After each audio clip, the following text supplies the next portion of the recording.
By the end of my testing with Pivo, I figured it really isn't for me. And by that, I don't mean that I don't like it. I just mean that it's not meant for my type of content creation. Which begs the question, who was it made for? Let's start off with an easier question. What exactly is Pivo? This is Pivo. In tech speak, it's a smart interactive pod for your smartphone photography.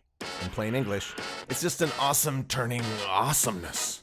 So Pivo is currently available on Indiegogo with an estimated delivery date of July. And again, I'm always wary of recommending Indiegogo projects if I'm not sure that they can actually deliver, because we've had experiences with that before.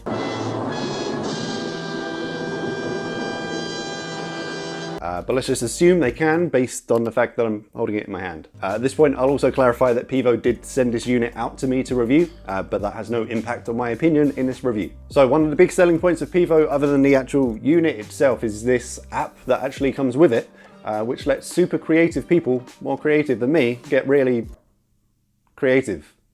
So once you've turned on Pivo and launched the app, you can connect it at the swipe of a button, and a swipe to the left will give you a selection of modes to choose from, and a swipe to the right will get you a booty call. No wait, that's Tinder. A swipe to the right is settings. It gives you settings. So the app is available for Android and iOS, but for the purposes of the testing, Pivo told me to use an iPhone. I assume the Android version just needs a little bit more work. So for the purposes of this testing, I went ahead and used an iPhone, which killed me as an Android man, but I did it for you guys. And then when I took a very long shower. No! So there are 12 different modes available within the Pivo app, but what exactly can you do with them? So the first mode doesn't need a lot of explanation. It's called Pano. It lets you take panoramic photos which are perfectly even, rather than trying to do it with your hands and get like part of the landscape all out of skew. Then there's Mini-Me, which does a similar thing, but it stops in the middle of every panoramic shot so that you can move position, check that you're lined up, and hit go to take the next shot. That way, taking pictures of multiple versions of yourself, great for when you don't have a lot of friends. Hello, darkness, my old friend. Then we've got Double Take, which lets you seamlessly sew two video clips together, and it adds in a nice edit of a swish motion away and a sound effect to go with it. So that you don't need to do any editing in post, it just spits out a finished video for you. Then there was Versus mode, which was just too cringy for me to use. So instead I've opted to expose you to the highest level of cringe, which is actually in the Pivo video. Enjoy. Good for rap battles. My name drops in, you can kiss my feet. Yo, whatever. And then there's two of my favorite artsy-fartsy ones. First one is called Tiny Planet, which takes a 360 around you shot and, as you may have guessed, creates it into something that looks like a tiny planet. Or you can also invert it for this weird but also kind of cool look. And then there's Timelapse, which again, needs no explanation, but within the Pivo app, if you swipe to the right, go to the settings, it lets you choose a degree of view field for it to take the time lapse of, and also how long you want it to shoot it for. And at the end of that, it will just spit out the finished time lapse video for you. Again, no need for extra editing apps within your phone or to take it away to do it later in post. It's done, you can post it on the go. Beautiful artsy fartsy fancy shots. So with all of those modes available, you can kind of start to piece together who this was actually made for. And as I mentioned, it's not for me, it's for mobile content creators. So if you're a content creator and your main platform is Instagram, Snapchat, or I hate to say it, but TikTok,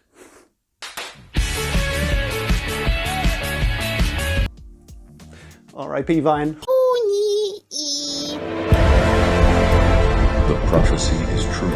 Then something like this is going to give you a creative edge and be a super helpful tool in your content creator arsenal. As I mentioned, with a lot of the modes in there spitting out finished edited videos, it's easy for you to create content and post it on the go without having to go into another editing app to do something with it, or wait till you get home later that day to edit on a PC to then post. Come on, you're a busy, influential Instagram model. You ain't got time for that. Nintendo, give me free stuff. And then there's one more app within Pivo which we haven't talked about, which further supports my theory that this is made for mobile content creators, and it's simply called Live. So within the Pivo app, you can actually stream directly to over 30 different platforms, which would obviously include the big ones like Facebook Live, Instagram, Twitch, and YouTube. So within the settings of the live mode, there's a couple of options in there which I think will really help it.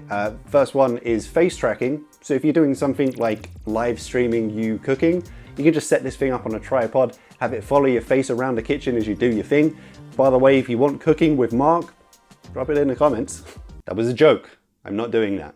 Or if it's not your face you want it to follow, maybe you're doing something else creative, you want it to focus on an object, you can also have it track a specific object. So that's everything you can do with Pivo, but if you pick one up, what do you get with it? And also, after all of my testing, what are my final thoughts? So within the basic package you get one Pivo unit, iPhone not included, a remote control, a flat mount, and an adjustable mount, like so, which all comes in this stylish hard carry case, which is all the rage in Milan right now. So hot right now.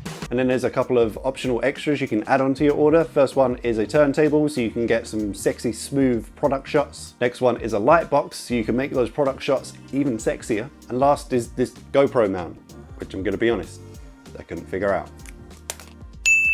So when it comes to the technical specifications, Pivo weighs about 150 grams, is 63 millimeters wide, and has a 10-hour battery life, which is recharged for a micro USB cable. The remote control allows you to move Pivo around manually, change modes from video to camera, and take pictures or start recording. And then on the bottom of the Pivo unit, there are these small pull-out legs for extra stability in case you're not on a stable surface, and then also a 1/4-inch screw mount to connect it to tripods. So I tried this thing out for a few days, but what did I like, what didn't I like? Please don't drop it.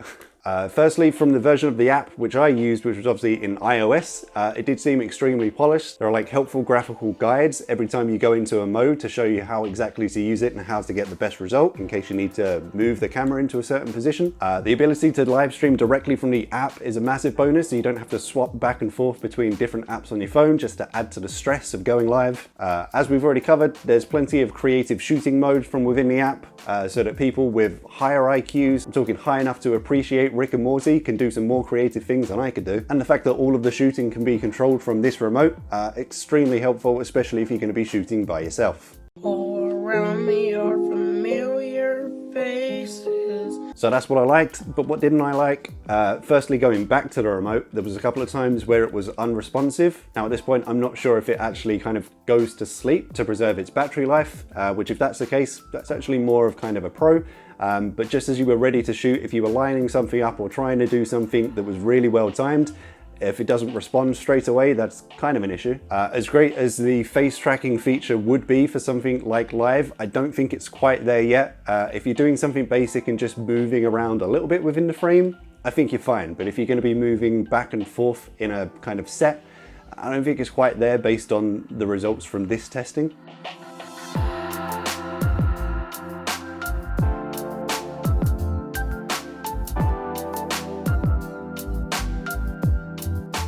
And lastly, just in terms of price, I think the Pivo unit itself, the starter pack, is reasonably priced, but the additional extras are maybe a bit pricey for the fact that it's a plastic turntable, a light box, and a GoPro mount will set you back an additional $45. So those were all my findings after a week of using Pivo, but if you're interested in finding out yourself if you're a creative type who uses those mobile platforms and you think you would benefit from this, then I'll leave the link to their Indiegogo page in the description down below. If you enjoyed this video, you found it particularly helpful, a thumbs up would be appreciated. If you have not already, remember to subscribe to the channel. And as always, I shall see you in the next one.